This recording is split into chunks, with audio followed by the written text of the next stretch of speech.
Death or Victory? Wolfe and the Capture of Quebec. A 39-minute presentation held at the Defence Academy Staff College, Shrivenham, on the 9th of December 2009. The speaker is Dan Snow.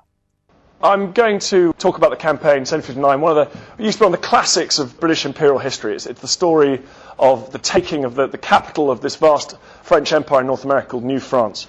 And it led to the anglicisation of the North American continent and obviously the emergence of Canada as a British entity as well. And the interesting thing about this campaign, it used to be a classic of British imperial sort of history, and young boys and girls would learn about it. James Wolfe, the commander, Winston Churchill was asked a young man, "Who's your hero?" He said immediately James Wolfe. Now I think it's fascinating how society has sort of forgotten that story, and it's an interesting example of the historiography of empire, that people choose to study topics which seem to have a relevance. So that the study of Quebec has gone wildly out of fashion, as indeed, Clive of India, the other events of the 7 Years' War, as Britain has shed its empire, and we now think it's worth teaching kids about other things. So it was interesting coming to this story that used to be so well known, given that it's now sort of fallen into eclipse a little bit. But it's a particularly interesting story. Not only is it a sort of a classic story, it's a notable and very early example of a combined operation at which the British pioneered in this period and of course went on to become probably the best practitioners in the world. It's an interesting mix of conventional and unconventional warfare. There were counterinsurgency threats during the campaign, but ultimately it was decided by a conventional battle. But it's a campaign famous for the heroics of General Wolfe, if you like, and the Highlanders climbing up the heights of Abraham. But actually, of course, it's ultimately a campaign, a lot of which comes down to the importance of logistics, those two things particularly. And so, in a way, there's a sub-structural story, a far less glamorous story than the heroics of individual commanders and individual units. It's also, I think, an interesting campaign, and it's a fascinating tactical campaign, but it was one that has a huge political and strategic impact. And so I'll talk a little bit about that at the beginning and the end, I think. And I mean, it's easy to get too excited about these things, but I think it's a campaign that really demonstrates very clearly this Clausewitzian link between military action and politics. I always prefer Mao's example when he says that war is simply politics with bloodshed, and that's certainly what's going on in North America in the 7 Years' War. I'm going to paint you a picture of North America. I'm sure most of you can sort of conjure that up in your mind. Very interestingly, North America was split, broadly speaking, between British colonies, which were squeezed in along the east coast of the current USA, from, broadly speaking, an area of Maine down to Georgia. They were hemmed in by the mountain range, Appalachian Mountains, the Allegheny Mountains, which broadly meant there was a sort of strip about 200 miles wide with great seaports. And those had taken on the character of their British mother country. There was political freedoms, great economic innovation, and a sort of recognising of the Anglo-Saxon society in those places. The rest of the continent was dominated by a very thinly held but hugely expansive French empire called New France. So if you think about the names of places like New Orleans, obviously Louisville, these places that now seem to us so self-evidently in the heart of the great English-speaking American continental power, they all began life as French forts. And lots of places like Louisiana, the clues are there in the names. A very interesting place, which I'll come back to at the end, is Pittsburgh. If you go to downtown Pittsburgh, again, you think Pittsburgh, you think American, industrial, blue-collar. You couldn't get a more Anglo-Saxon place.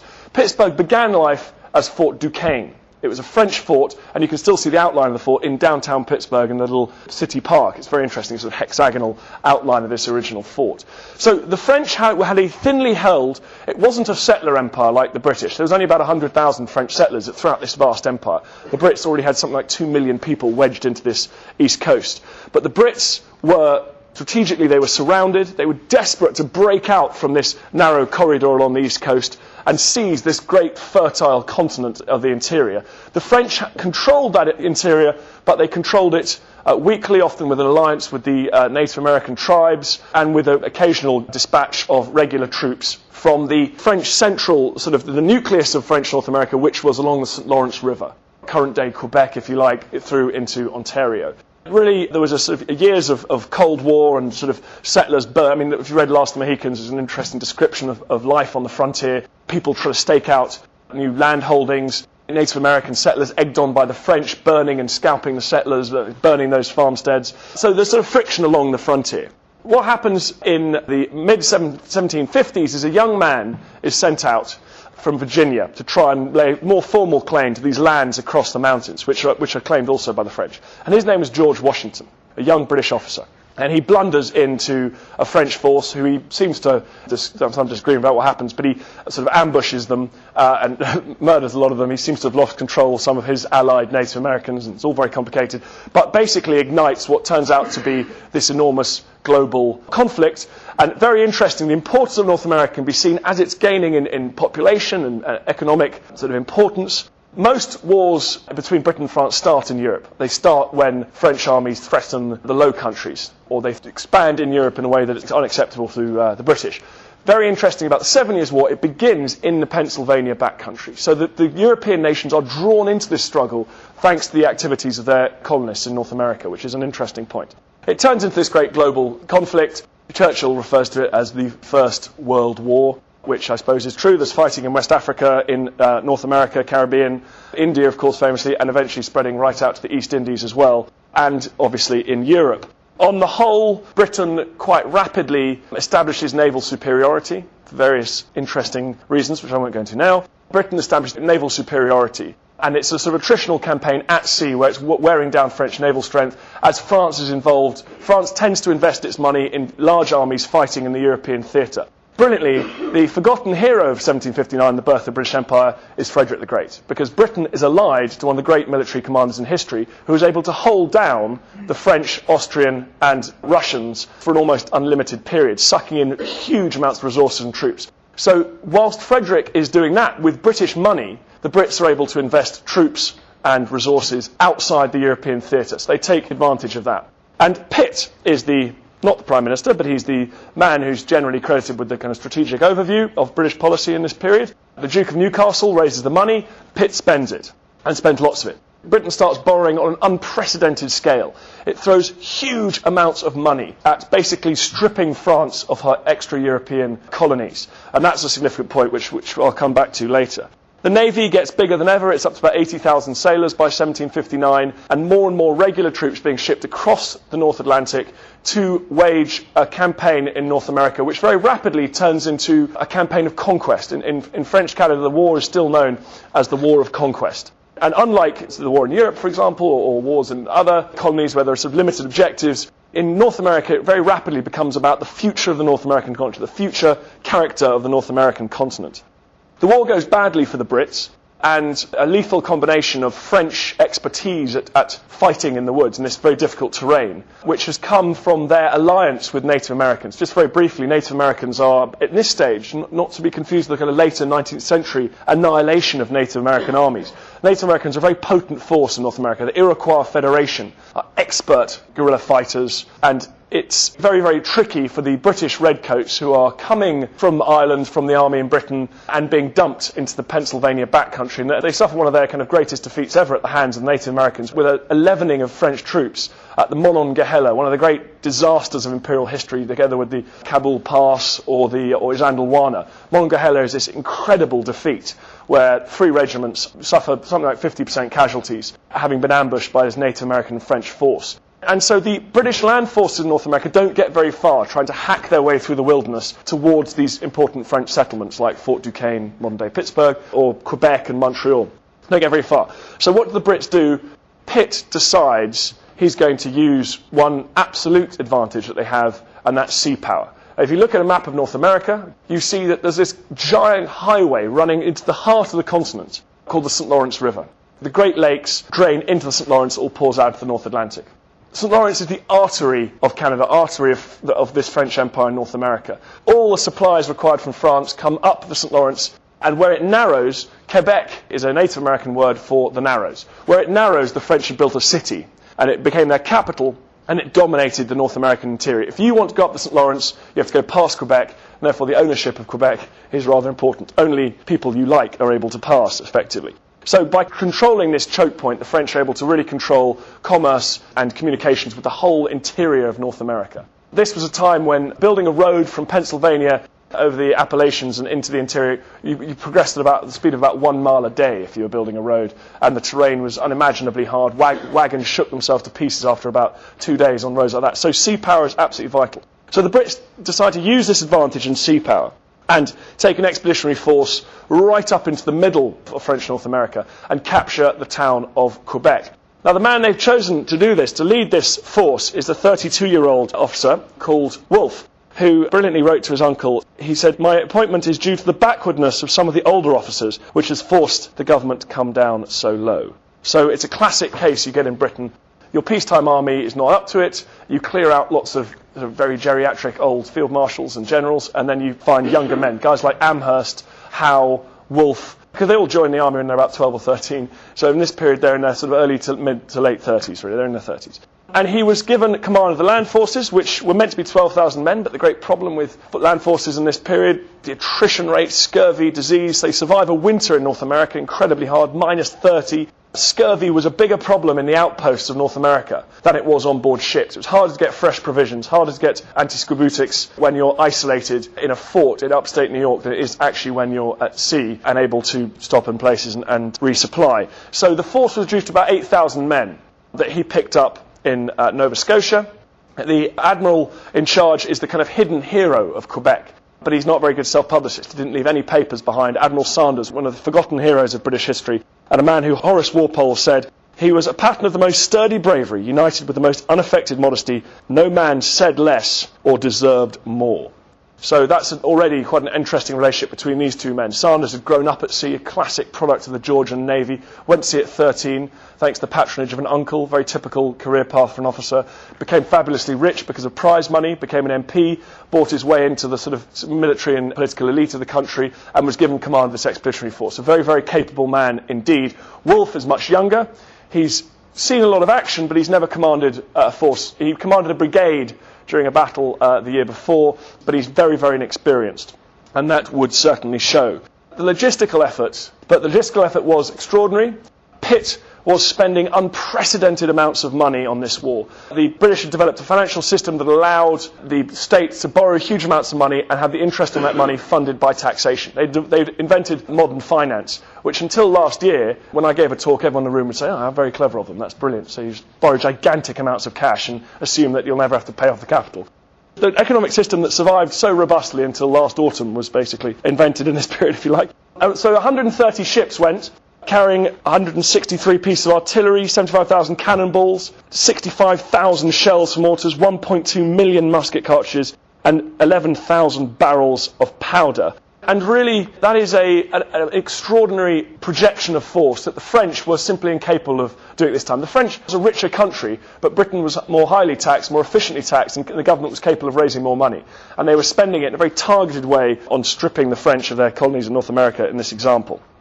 The first problem they come across is the River St. Lawrence. No British sailor had ever sailed up the St. Lawrence before, and there were no charts. And it is one of the most treacherous stretches of water on the planet. I sailed there once and hit a rock quite rapidly. It's remarkable. It's 10 miles wide in places, but the channel might only be 150 metres wide. It's just extraordinary to see. The British dealt with this in two ways. First of all, they arrived at the mouth of the St. Lawrence, put up French flags, and all the pilots paddled out in canoes, went, "Oh, brilliant, you're here, thank goodness, we were worried the Brits might come." They were welcomed on the deck of HMS, whatever it might have been, by the red-coated Marines, then the Brown Bess musket. So they were brought on board by sort of nefarious methods. But another way, because they weren't entirely trusted, these French pilots, for fairly obvious reasons, is that the Brits undertake the first ever systematic charting of the St. Lawrence. And of course, one of the men who does that is a young James Cook, subsequently famous for his explorations in the Pacific. And he's a very interesting kind of young officer. He was the son of a barely literate farm labourer who rose to be a sort of farm foreman from Yorkshire. He'd never seen the sea before he was a teenager. He went to sea in the colliery ships that took the coal from Newcastle down to London, and then joined the Royal Navy as a volunteer in the outbreak of the 7 Years' War. And it's a testament to the Navy's ability to promote people meritocratically, which of course this is an ancien regime. We tend to think of the 18th century as rather stuffy and rather immobile. Cook is then fairly rapidly promoted on the basis of his clear talent for these things. So by this stage he's master, and he undertakes, with some other masters of the ships, he undertakes very, very methodical charting of the St. Lawrence. And it's the first time it's ever been done. The French have never bothered charting the St. Lawrence before. And this is, I think, the development of a new, more scientific, professional approach to warfare that the Brits are pioneering in this period. And it starts to put clear water between them and the forces of France, for example. That then become quite a wide chasm by the end of the century. So you're seeing financial and industrial and professional innovations in the British forces in this period that are starting to turn into a very different outfit to that of the French. I'll read you one quote which is quite fun. One of the ship's captains, a merchant captain that was dragged in to take the troop ship up the St. Lawrence, the sort of professionalism of these British sailors is very interesting. There's a great quote. This is a guy called Captain Killick. He says to the journalist, the diarist who's on the boat with him, "Aye, aye, my dear, but damn me, I'll convince you an Englishman shall go where a Frenchman dare not show his nose. Damn me if there are 1,000 places in the Thames 50 times more hazardous than this. I'm ashamed that Englishmen should make such a rout about it." So they could assert this river with great aplomb. So the British, very highly professional seamanship, takes them up the St. Lawrence. The French are absolutely appalled. The ADC to the French general says, "The shoals with which the river is filled, the navigation, the most difficult there is, were thought to be Quebec's best defence." Suddenly, by the end of June 1759, a British expeditionary force of 130 ships is sitting off Quebec, to absolute consternation. And that really is one of the key features. It's getting people to where you want them to be in a condition to fight with the necessary equipment to do it. And the Navy is absolutely the forgotten hero of the 1759 campaign. However, it is, as you know, about more than just getting to where you want to be. Having got there, there was several formidable challenges. First of all, Quebec is sited on this huge promontory, cliffs on either side, surrounded on three sides by water, and fortifications built on the only approachable landward side. It's pretty much the most powerful natural fortress of this period in North America. And to make matters worse, the French general called Montcalm, who was a fairly good general, despite hating Canada, he absolutely despised Canada. He took the job out of a sense of duty and to guarantee the fortunes of his family. His 13-year-old son was promised a cavalry regiment by the French king, so he dutifully took the job. He'd made good any deficiencies that nature had left out, so he fortified Quebec even more impressively. He gathered a large army and placed them around the city and sort of the most likely landing points with plenty of artillery. The interesting thing about this campaign, it was seen as a war of conquest. So Canadians from 80 years old down to 13 years old all rallied around to try and provided him with a huge, if not entirely professional force, which to defend the city against the British attack. All in all, he probably had about 12 or 13,000 men, about 1,000 of which were Native Americans, giving him a very interesting guerrilla capability if he chose to embrace it. The key fact of this campaign then becomes the summer's going to run out. The nature of warfare like in Russia or in Canada, is that you have campaigning season, and by October it's over because the British ships need to leave the St. Lawrence. The St. Lawrence will freeze, become a solid mass of ice, and it will crush the ships' hulls. So the British ships have got to leave the St. Lawrence. They have to capture the town. They arrive right at the end of June. They have to capture it realistically by the end of September. So there's a crushing timetable to this operation. And Wolfe discovers that he can't get near enough the city. He can't land his troops near enough the city to force an engagement with Montcalm. Montcalm is bottled up behind his fortifications. It's a same old story, really, throughout history. You get a force behind good, sturdy fortifications and an attacking general that is desperate for a break-in.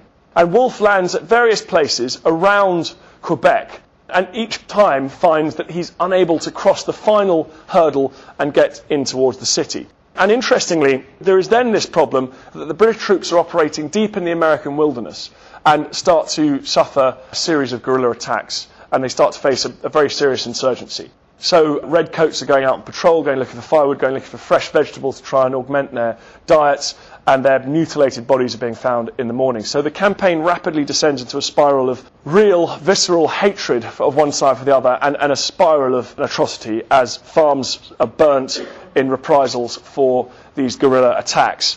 Wolfe also decides, possibly as a mark of his frustration, he captures the point of land on the other side of the river from Quebec and decides to flatten the town. He carries out an artillery bombardment which destroys the town almost completely. That town was largely made of wood, and Wolfe fired huge amounts of cannon and particularly mortars and something called carcasses, which are large sort of metal cages filled with flammable materials that would be hurled into the city, start fires, and then the artillerymen would deliberately try and shell and hit the fires as much as possible with cannonballs to try and stop the French putting them out. So firestorm after firestorm sweeps through Quebec, completely destroys the town. It's a very fascinating sort of 20th century feel almost, that idea almost like area bombing. Ability to break enemy population's will by intensive bombardment. One French witness in the town says the whole town was terrified, particularly the women and the children who were gathered in a big group by the citadel, crying, lamenting and praying continually, huddled in small cliques to recite prayers using their beads. So after a month, the Brits had fired 1,600 32-pound cannonballs, 4,000 shells and just under 500 of these carcasses I mentioned. So the town is completely destroyed. By the end of the summer, Wolfe's rearranging the rubble of Quebec, still in a frustrated attempt, anything to break this deadlock, this terrible deadlock on the St. Lawrence. He plans one attack, again, in this attempt to break into not even break out, break into the French defensive perimeter. He plans one attack. Quebec is situated along a coast. The French had fortified the entire coastline for about 15 miles down until you get to another river. So they had sort of secured that entire area against amphibious landing. Wolfe decides to attack where the enemy's strongest, and he decides to try and have an aggressive attack against this position. It's a place called Montmorency. He uses amphibious craft, flat-bottom boats. The first time in British history they invent specialised amphibious landing craft, which had been tested out on the Thames the year before, and the First Lord of the Admiralty, Anson, had sort of rowed around them and thought they were quite fun. So they were given to the expeditionary force, and they were then taken out to Canada. And these boats were designed to get sort of company strength groups of men ashore in a condition to fight, rather than traditionally you just use ship's boats, so the little rowing boats and barges of the naval ships, which delivered the men ashore, obviously in kind of penny packets. So this quite an interesting capability that the British are building in this period, and they're learning as they go along. It's a classic British story of a steep learning curve, a small army expanding rapidly during a war and gaining all sorts of experience as it does so. Wolfe decides to, again, the old problem I'm sure you're familiar with, artillery support, but in order to provide naval gunfire support, you have to signal where you're going to land. But Wolfe decides it'll be worth it, so he beaches 2 expendable ships right off the shore, turns them into batteries and tries to pound the French defences. And really, the only effect that has is warning the French where the landing's going to come. Then something really extraordinary happens. The British then land about 6 hours after his ships go aground. He starts pounding the shore. The British decide to land.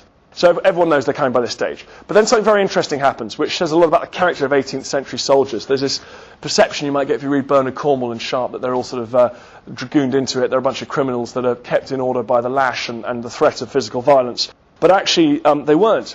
And the Grenadiers of the army land, and the quote is, they were impatient for glory. And rather than forming up and waiting, as soon as the band plays the Grenadiers' March, they howl and they charge up the hill towards the French in complete disorder, sort of climbing over each other to get at the French. So this completely disordered attack goes in, and the French just pour fire down upon the Grenadiers from their positions on the shore. The quote is, they poured their small shot like showers of hail.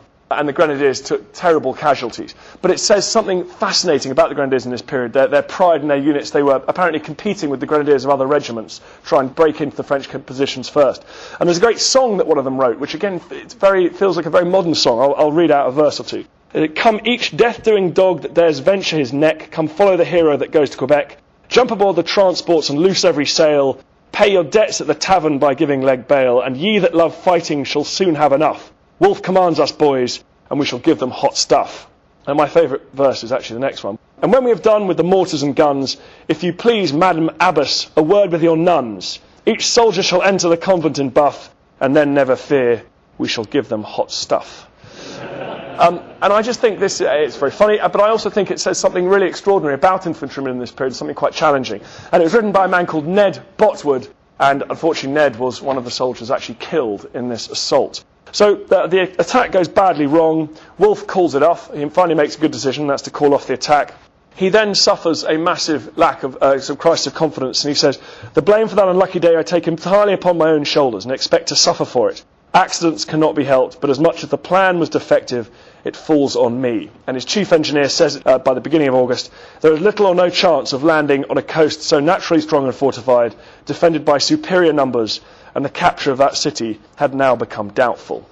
In August, you get terrible frustration. The attack has gone wrong. You see a ramping up of the insurgency and the counterinsurgency as Wolfe and his men scour the banks of the St. Lawrence, destroying farms, burning crops. It's very like at this stage they're trying to tempt the French command and fight, but what he's also doing is preparing for failure, and he knows that as long as he's here, what he will do is destroy French food stocks so they don't survive the next terrible winter. So it's not looking like a terribly optimistic strategy. One Canadian historian has recently estimated that 4,000 farms were destroyed. It was a terrible summer. Some of the British officers commented on how awful it was. One said, it is a scene of ambition, confusion and misery.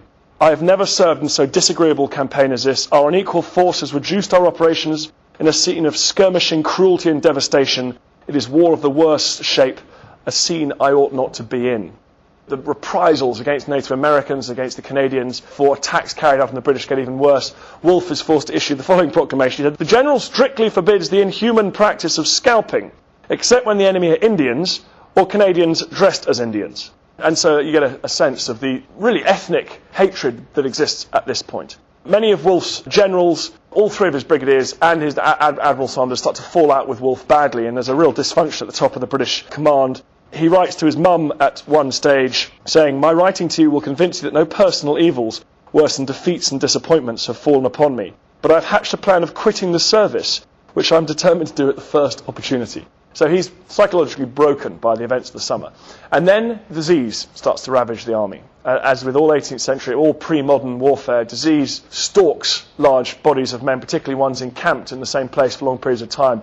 Shallow latrines had been dug into the soil, rain had fallen, the camp became a mass of mud with human waste. Typhus and dysentery tore through the camp. There was very little understanding of how to deal with how to prevent those diseases. And soon about 20% of the army were in the hospital, where there were even worse unsanitary conditions, and people with battlefield wounds lying next to people with dysentery and typhus. It's a terrible story. Wolfe almost dies. He's sent to his bed for about a week. He appears to almost die. He's a weak constitution anyway. But that actually gives his brigadiers a chance, because while he's sick, he has to say to them, "I'm sick, but you guys come up with the plan to try and take Quebec. With one last effort, how are we going to take Quebec?" So the brigadiers and the admiral go away, and they come back with a plan that I think has the hand of the admiral behind it. Sadly, the admiral hasn't left a diary or any account of the campaign. The British decide to use the one advantage they absolutely do have, the unquestionable advantage of control of the river. Their sea power is dominant, and they have now controlled the river in front of Quebec. They can move forces up and down the river at will. And they decide to have a surprise landing that goes somewhere the enemy isn't. A surprise landing up the coast from Quebec, and then a lightning march until you threaten the town from its landward side.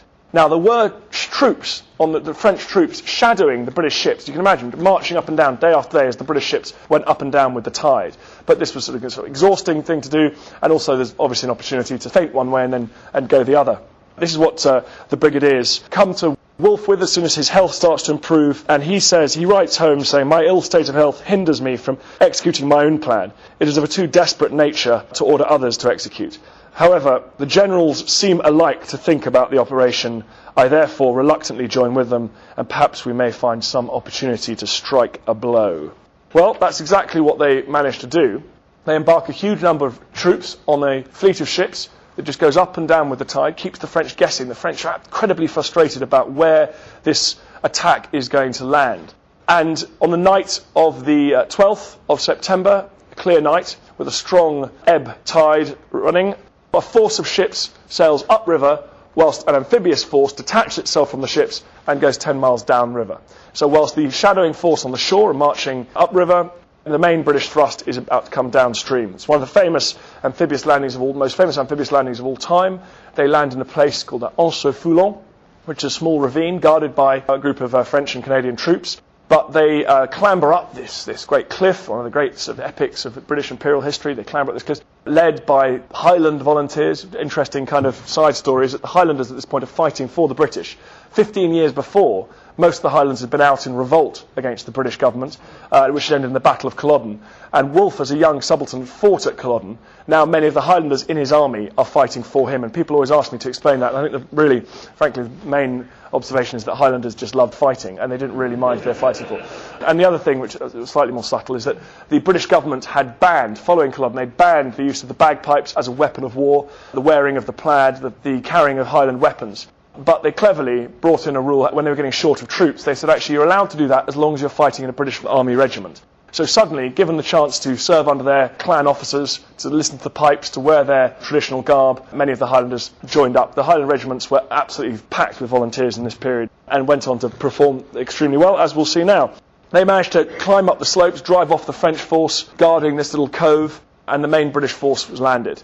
The difference between being bold and being rash has never been narrowed. Wolfe was either going to go down as one of the great fools of British imperial history or one of the great commanders. And actually, luck played a huge part. As Napoleon says, I want my generals lucky. Wolfe had landed in a place from which there was absolutely no retreat. It was a rocky defile that led to the cliffs above. He placed himself between the defenders of Quebec and this shadowing force that was following the ships up and down the river. So there was basically no way of retreat. He isolates himself to be surrounded on 3 sides by a superior force.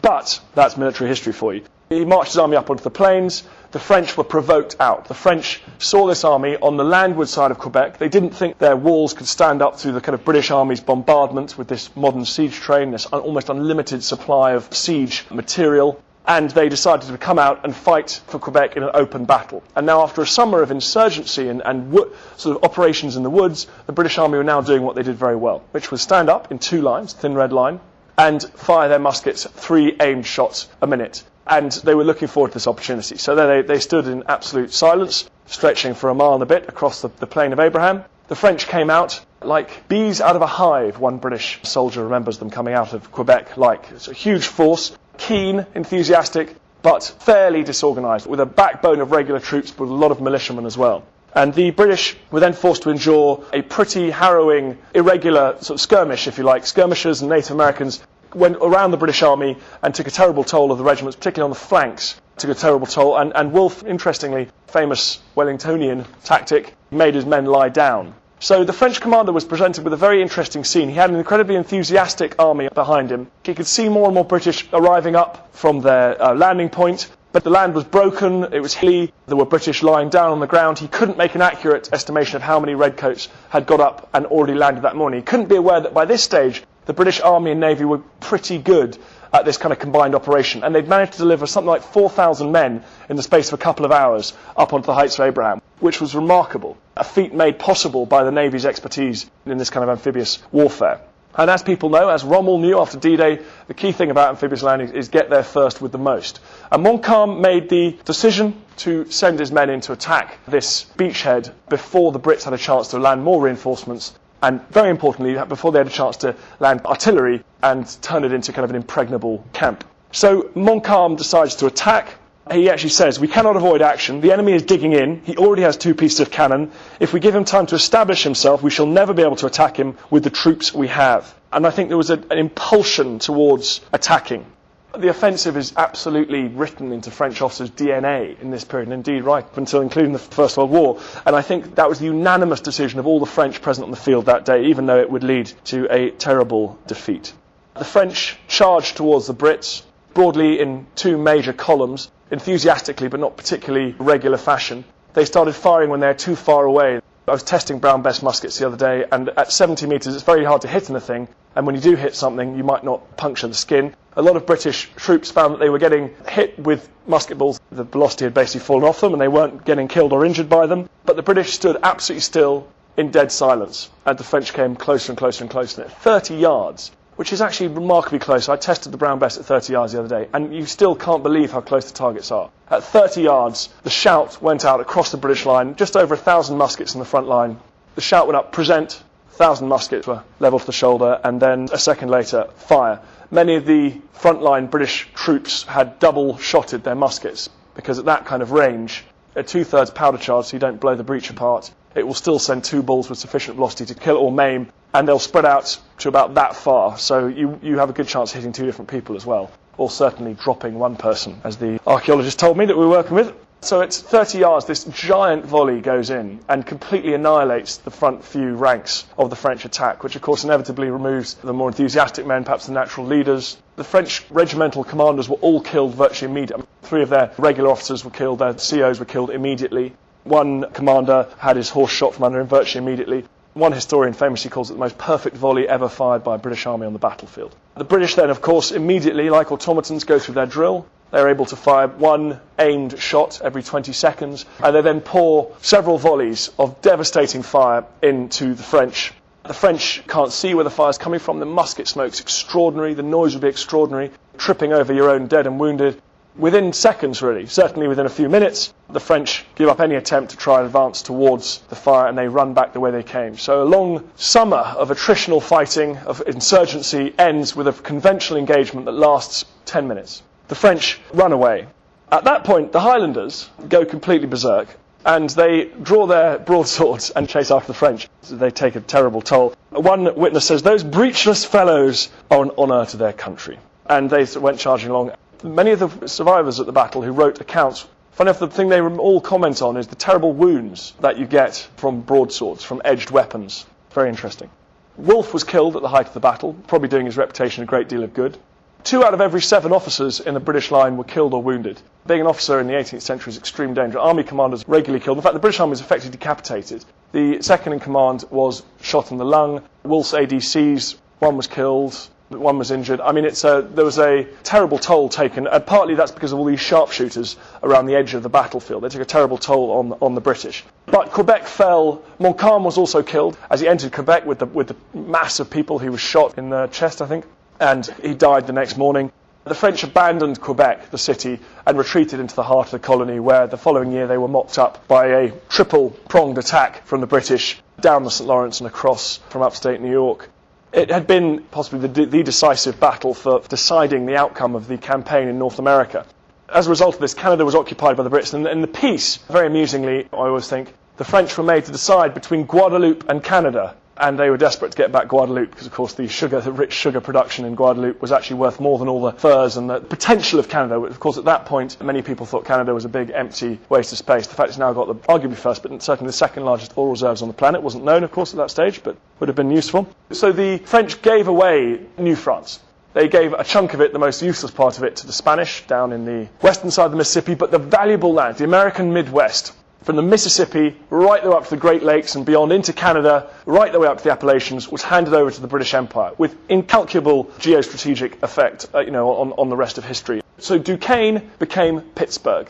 Pitt, the man who'd done so much to oversee this successful campaign, it's named after him, and it seems very appropriate that Pittsburgh in a way embodies that kind of Anglo-Saxon social economic model. And I think that's a hugely important point. When Bismarck was asked, at the end of the 19th century, a young journalist walked up to Bismarck and said to him, what's going to be the most important governing fact, or governing thing about the 20th century? What will decide the outcome of the 20th century? And Bismarck, quick as a die, he answered back, the fact that North America speaks English. Of course, he was absolutely right. In the great struggles of the 20th century against communism, against fascism, National Socialism, the status of North America as basically an Anglo-Saxon entity with a vast economy, vast financial might, and democracies, its intervention on behalf of the Anglo-Saxon world, on behalf of coming in to help Britain in those struggles, was of course decisive. And the 7 Years' War was what delivered North America into the English-speaking British camp. The sting in the tail, though, very interestingly, of course, is that the finance is very interesting, that Britain had paid, spend now, pay later attitude. The national debt at the end of the war was £135 million. The government income was £8 million a year in Britain, and the interest payments were £5 million. So most of government income is going on servicing this debt. Of course, how do they attempt to raise money? They get the American colonies to try and chip in. So the terrible financial condition that Britain finds itself in after the war means that it triggers revolution in America. So those American colonies, freed from the threat of France, they feel able to break away. So Britain becomes a victim of its own success. In the 1760s, Britain is at its great apotheosis. It's conquered this vast empire, bigger than that of Alexander in America. But its need to balance its books and its need to pay for this vast new empire, pay for policing this vast new empire, means that it alienates those colonists, and the colonists feel able to revolt because they no longer have the threat of this scary French empire surrounding them. So the British Empire is the moment of its greatest victory led inexorably to, well, I think its most dramatic defeat. But the character of America would be as an Anglo-Saxon in language, in legal code, in politics, and in its economic model. It's that feature, whether or not it's a British North America or the America of USA, that fact that it has been so decisive in subsequent history.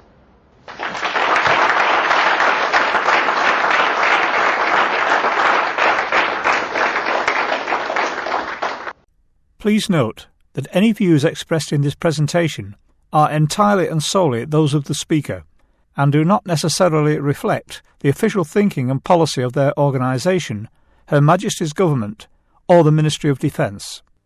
Mr. Snow can be contacted by email at snowdan@hotmail.com.